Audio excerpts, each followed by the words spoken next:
मोनू मानेसर जैसे लोगों से मैं कहना चाहूंगा, जितना दर्द आज नासिर की माँ को हो रहा है, अगर तुझे कुछ हो जाए तो तेरी माँ को भी उतना ही दर्द होगा। किसी को दर्द देने से पहले खुद को महसूस करो कि वो दर्द कैसा होता है। और ये इंसानियत तुम्हें इजाजत नहीं देता, हमारा संविधान इजाजत नहीं देता। और अगर वाकई तुम्हारे अंदर हिंदुत्व है, जुनैद और नासिर की सांसें चल रही होगी। और ये पेट्रोल छिड़क करके उसे जला दिया। कितना मौत है वो, इतना दर्दनाक मौत दिया, और आप उसे गौरक्षक के क्या है फिर? धिक्कार है इसे। क्या है फिर ये लोग? राक्षस है, रावण है, ये अत्याचारी है, ये दुराचारी है। दोस्तों नमस्कार, मैं हूं आपका दोस्त जाहिद, आप देख रहे हैं डेली न्यूज़। इस वक्त हमारे साथ मौजूद हैं असदुद्दीन ओवैसी साहब के शेर, उनके सिपाही पंडित मनमोहन झा गामा। इनसे जुड़ेंगे और जानने की कोशिश करेंगे कि जिस तरीके से आपने देखा होगा कि राजस्थान के अंदर एक व्यक्ति को, दो व्यक्ति को जो है गाय के नाम पे, गौ तस्करी के नाम पे जो है पीट पीट कर हत्या कर दी जाती है। उसके बाद उसके लाश को भी जला दिया जाता है। तो मेरे साथ यहाँ पे सनातनी है, हिंदू है, देशभक्त भी होंगे। सर्टिफिकेट लेने की आवश्यकता नहीं है। मैं आप भाजपा वाले नहीं है? नहीं, मेरे बाप दादा हिंदुस्तानी थे, मैं हिंदुस्तानी हूँ, उसके बाद मैं हिंदू हूँ। अच्छा। और दूसरी बात मैं कहना चाहूँगा, इस हिंदुस्तान में शेर कहलाने के काबिल अगर कोई है तो एक ही नेता है, बैरिस्टर असदुद्दीन ओवैसी साहब। शेर बैरिस्टर असदुद्दीन ओवैसी साहब, उसका अदना सा सिपाही हूँ मैं। अच्छा, चलिए, सवाल यह है कि जुनैद और नासिर की जो है राजस्थान के अंदर हत्या हो जाती है, उसके बाद जो आरोपी है उसके समर्थन में रैलियां निकलती है, तो उसको आप किस तरीके से देखते हैं? बहुत दुखद है। देश के लिए ये परिपाटी ठीक नहीं है। कल तक जो देश और देश के लोग रावण का पुतला जलाते थे, लेकिन क्या आज रावण का महिमांडन होगा? जो कल तक महाभारत के दुर्योधन को बुरा कहते थे, क्या आज अर्जुन के खिलाफ लोग होंगे? क्या जिस गौ के नाम पर, गौ रक्षक के नाम पर मानव की हत्या की जा रही है, मानवता की हत्या की जा रही है, क्या यह परिपाटी ठीक है? क्या सरकार इतनी पंगु हो चुकी है? खाकी वर्दी का इकबाल इतना गिर चुका है कि गौ रक्षक के नाम पर गुंडे पाले जा रहे हैं। और गुंडे नहीं, और वो गुंडा जब हत्या करता है, आप कह दे और मैं ना मान लूं, वो धर्म की रक्षा कर रहे हैं। धर्म का रक्षक ऐसा नहीं हो सकता। और आप गुंडों से हत्या करवाते हो, गुंडों के समर्थन में पंचायतें करवाते हो, आप सड़कों को जाम करते हो। शर्म आनी चाहिए। न ये लोग हिंदुस्तानी कहलाने के लायक हैं, न गौ रक्षक कहलाने के लायक हैं। हमारा देश वसुधैव कुटुंबकम का है साहब। हमारे देश में तो कहते हैं कि इस नदिया से उस नदियां मिल करके एक साथ गंगा जमुना तहजीब की एक धारा बहती है, जहां रसखान भी भगवान कृष्ण का भजन करता है, जहां पंडित बिस्मिल्लाह भी अशफाकुल्लाह खान के साथ शहादत की फांसी के फंदे को चूम करके देश को आजाद दिलाता है, आजाद कराता है। आज उस देश में इस राजनीतिक दलों ने, सत्ता के दलालों ने, सत्ता की प्राप्ति के लिए हम भाइयों की हत्याएं करने पर जो आतुर हैं, उसका मैं विरोधी हूं। और जुनैद और नासिर की जो हत्या हुई है, उस हत्या की कल्पना आप करें कि उसे पहले तो बेदर्दी के साथ पीटा जाता है। जब उसे एहसास होता है कि ज्यादा पीट दिया, तो हरियाणा पुलिस को दिया जाता है। पुलिस वहां भी हाथ खड़ी करती है, क्योंकि उसे लगता है कि मेरी नौकरी चली जाएगी, इतनी पिटाई हो गई है।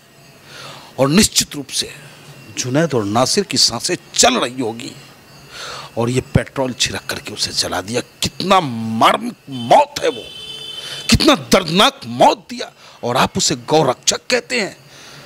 क्या है फिर? धिक्कार है इसे। क्या है फिर ये लोग? राक्षस है, रावण है, ये अत्याचारी हैं, ये दुराचारी हैं, जिनको, अरे तुम एक तरफ भगवान की बात करते हो, गौ की बात करते हो, और हम सब तो उसी के बनाए हुए बंदे हैं। चाहे वो राम हो, चाहे रहीम हो, अल्लाह हो या महादेव हो, सब एक हैं। नाम हम अलग अलग पुकार लेते हैं। आपका नाम हो सकता है कि जुनैद हो, मेरा नाम हो सकता है कि राम हो। कल को अगर आपकी माँ के पेट से हम आए हुए थे तो मैं जुनैद होता और आप राम होते। तो माँ, जितना दर्द राम की माँ को होता है उसकी औलाद के जाने के बाद, जितना दर्द राम की बेटी को होता है उसके बाप के जाने के बाद, उतना ही दर्द आज जुनैद की भी माँ को हो रहा है। जुनैद और नासिर के ऊपर भी एक आरोप ये लग रहा है ना कि वो लोग गौ तस्करी करते थे। भाई साहब, आरोप तो नरसिम्हानंद पे भी लगा है, जहरीले बयानबाजी का रोज देते हैं। आरोप तो साध्वी प्रज्ञा पे भी लगा, चाकू और तलवार बांटने की। लेकिन विधायकी किसकी समाप्त होती है? आजम खान की। तो आरोप होना और आरोप सिद्ध होना, उसमें बड़ा अंतर है। लेकिन भैया सरकार जैसी है, सरकार की जो सोच है, उस सोच पे वो कामयाब होता नजर आ रहा है। तो हम तो आपके माध्यम से अपने देश के सभी वर्गों से अपील करेंगे, खास करके कलमकारों से, जिनके कलम में माँ सरस्वती ने ताकत दी है, जिनके कैमरे में दूर तक की दूरदृष्टि है, वो सच का आईना बनकर के सामने आए और देश को बचाए। लोग जो है क्या नाम है, अब जाग रहे हैं, लोग अब धर्म के लिए लड़ रहे हैं। जो हिंदू है, जो सोए हुए थे, वो महापंचायत कर रहे हैं। यही तो मैं कहना चाहता हूं, देश नहीं जाग रहा है ना, देश तो पीछे जा रहा है। अब्दुल कलाम साहब हमारे किस जाति के थे? मौलाना अब्दुल कलाम आजाद साहब किस जाति के थे? उनको मुस्लिम थे, किस जाति थे? वो भारतीय थे, जाति से ऊपर उठ चुके थे वो। और हमारे देश में अबुल कलाम आज़ाद और डॉक्टर अब्दुल कलाम साहब जैसे लाखों लोग बनने को तैयार बैठे हैं, लेकिन इनकी उदंडता की वजह से हिंदू राष्ट्र बनने जा रहा है। अब उसके बाप का राज है कि हिंदू राष्ट्र कह दिया और बन गया। देश धर्मनिरपेक्ष है हमारा। हम अपने देश को तालिबान नहीं होते देखना चाहते। हम नहीं चाहते कि हमारे कहाँ कोई देश है। मुसलमानों को देखिए 56 कंट्री है, ईसाइयों के पास 100 यही तो हमारे देश के पास कहाँ कोई देश। हमारे देश की यही तो खूबसूरती है। आज दुनिया में हमारा स्थान इसीलिए तो है कि हमारे यहाँ हर धर्म। अब देखो, आपको घंटा का आवाज़ सुनाई दे रहा होगा, आरती की आवाज़ सुनाई दे रही होगी। अभी थोड़ी देर पहले अजान समाप्त हुआ है।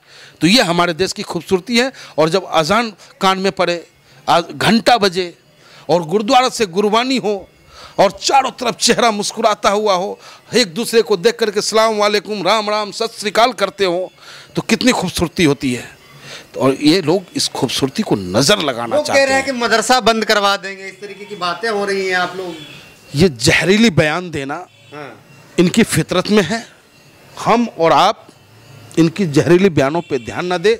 इनके बाप की औकात नहीं है कि ये मदरसा बंद करा दें, क्योंकि वो वही मदरसा है और उसी मदारिस से निकले उलेमाओं ने देश की आज़ादी में कुर्बानियाँ दी है। उसी मदरसे के लोगों ने उलेमाओं के 80 उलेमाओं के एक दिन में लाहौर के मस्जिद में अंग्रेज फांसी पे चढ़ाया करते थे। उन्हीं मदरसों से निकल करके सारे लोग चले हैं और देश के लिए। 24 में अब जो है वक्त बहुत नज़दीक है। अब जो है लोग जो है चुनावी तैयारी करनी शुरू कर दी है, जगह जगह पर जो है प्रचार भी होने लगे हैं।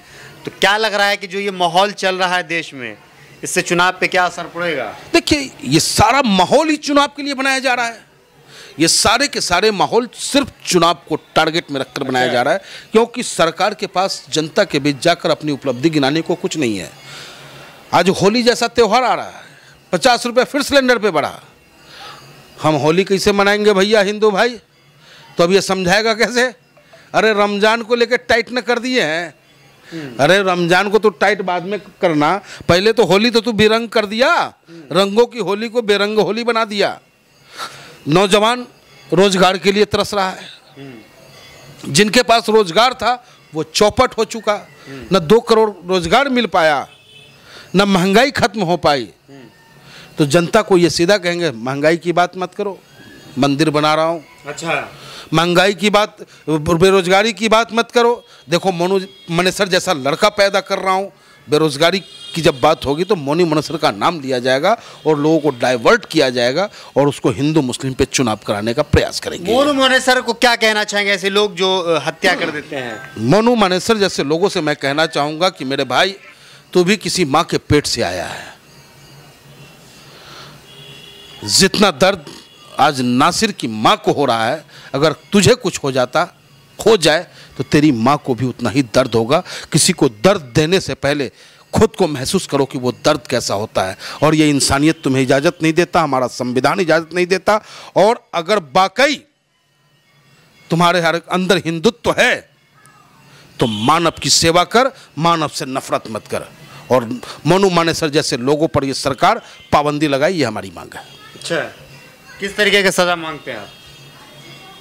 देखो जी, हम ये तो नहीं कहते कि सर के बदला सर दे दो, लेकिन इतना ज़रूर कहेंगे कि धारा 302 के तहत उस पर फास्ट ट्रैक में मुकदमा चलना चाहिए और ये परिपाटी समाप्त हो जाए कि गौ रक्षा के नाम पर, मॉब लिंचिंग के नाम पर मानवता की हत्या कोई करे। चलिए, धन्यवाद। तो हमारे साथ पंडित मनमोहन झा गामा जी जुड़े होते हैं बातचीत करने के लिए। आपको क्या लगता है इस वीडियो के कमेंट सेक्शन में जाइए, कमेंट करके आप भी अपनी राय जरूर दीजिए। वीडियो अगर आपको अच्छा लगा हो तो इसे लाइक और शेयर जरूर कीजिएगा। जय हिंद, जय भारत, अपना ख्याल रखिए, हंसते रहिए, मुस्कुराते